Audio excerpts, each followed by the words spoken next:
Hello guys, Fred here from Pro Tennis Trader and welcome to this video, The Odds Don't Lie. Now if you've ever thought about trading against strong favourites, thinking that you've spotted some hidden value, well, think again. Now the bookmakers aren't stupid, they've been in this game for a long time and their odds reflect reality far more often than not.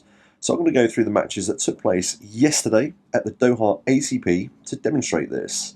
So this is going to be a in-play analysis type of video, but primarily focused on trading against strong favourites and basically why this is generally not a good idea. So we'll start off with the O'Connell-Habib match. So this is at the Doha ATP on Monday the 17th of February. So we can see straight away O'Connell started the match at the price of 1.30. So he was the strong favourite.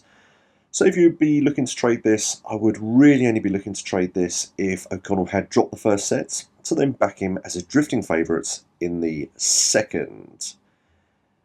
Now with the price of 1.30, that is a very strong favourite, so it's very unlikely that you'd be looking to back Habib. So let's see what happened in this match. So the first set actually looked pretty good from Habib, just the one break, and 1, 2, 3, 4, 5 relatively decent service holds.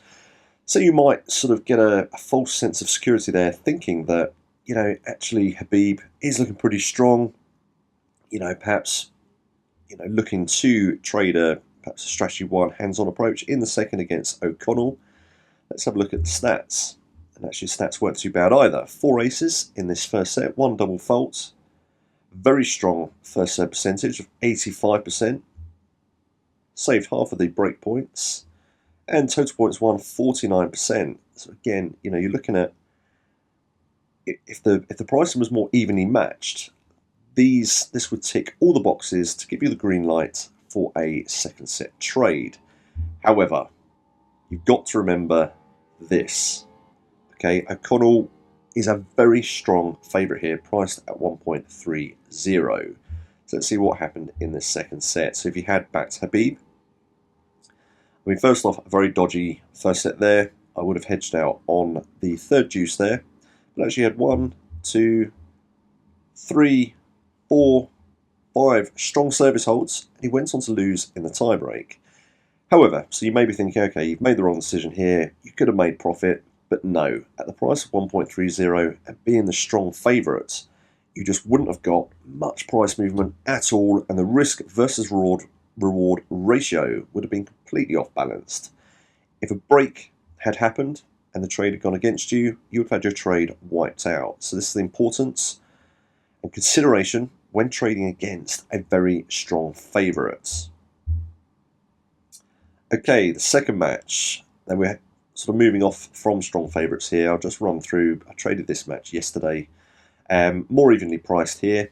So you can compare this to the pricing scenario with the previous one of 1.30, 1.73. You know, yes, if that player wins the first set, which they did in this case, the Hechka, you get much better pricing scenario and much more chance of actually making profits. So let's go and have a look what happened in this first set. So just the one break from Dimitrov, and 1, 2, 3, 4 strong service holds. So with the points alone, that's looking good for a second set trade. If we go and have a look at the stats, and they were strong stats from Dimitrov. Look at that, 7 aces. First serve percentage was pretty low at 44%. However, look, he won 82% of these serves that went in. Yes, there were only 11. Not too bad second service stats. Total points won 45%. So this gave me the green light to enter into a trade.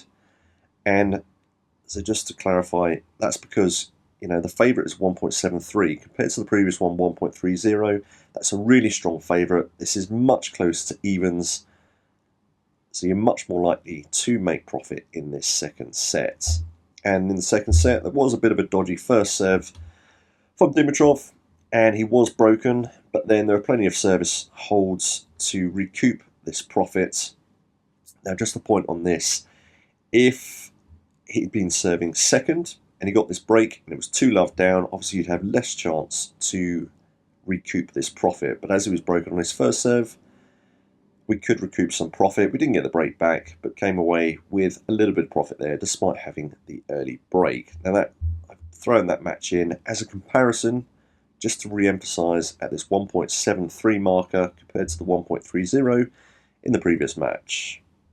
Okay, so back to strong favourites. So Marasan versus Dugas. I mean, straight away you can see Marasan 57. We know Marasan very well. We've traded him in lots of matches.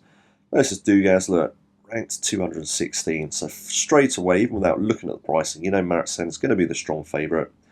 1.17.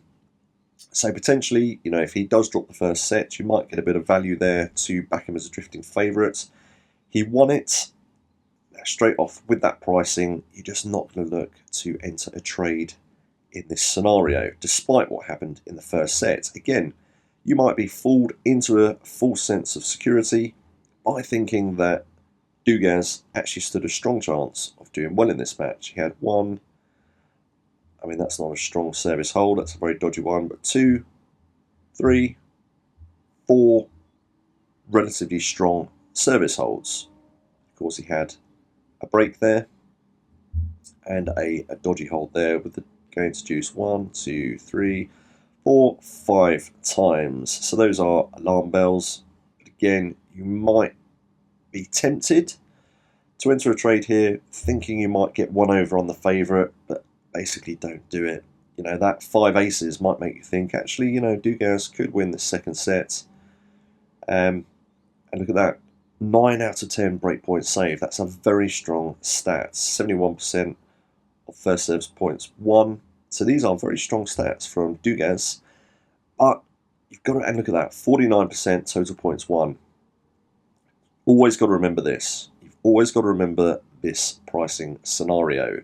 And even if he does hold lots of serves in the second set, which he held 1, 2, then got broken, you know, you're not going to get value, you're not going to be able to lock in much profit on the service holds. And again, if he is broken, the trade will pretty much be entirely wiped out.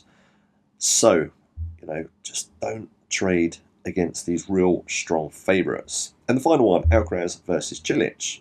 Similar scenario here. I mean, Alcaraz, you know, we know Alcaraz.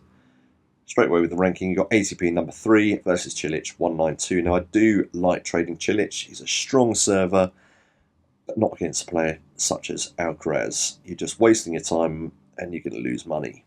So 1.03 was the starting price here. Very unlikely he was going to get. He was going to drop this first set to turn him into a drifting favourite. And of course, as he won the first set, you'd be completely foolish to think that you could trade against him to make profit by backing Cilic. Let's have a look what happened in this first set. So 1 break, a break back. So 2 breaks versus 1 in that first set. So again, not a bad first set from Cilic. Stats-wise, let's have a look. 3 aces, 5 double faults, but actually not a great first stat from Alcaraz. Both 70% on the first service points won.